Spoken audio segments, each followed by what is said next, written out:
নমস্কার বন্ধুরা, জানা কিচেনে স্বাগতম। আজকে নতুন রেসিপি নিয়ে আসছি, ছানার পায়েস। এই ছানার পায়েসের জন্য খুব অল্প উপকরণ দিয়ে তৈরি হয়ে যাবে ছানার পায়েস।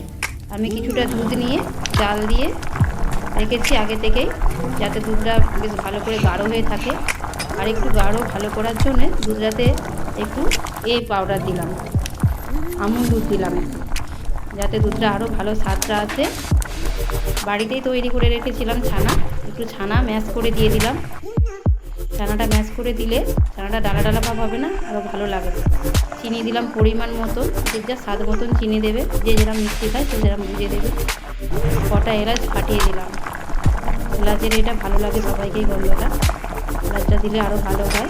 অল্প করে কাজু কিশমিশ দিলাম, যে ভালোবাসেন কাজু কিশমিশ দেবেন, যে না ভালোবাসেন নাও দিতে পারেন, অপশনাল যেটা। ওকে, আমার কাজু কিশমিশটা ভালো লাগে। রেডি আমার ছানার পায়েস।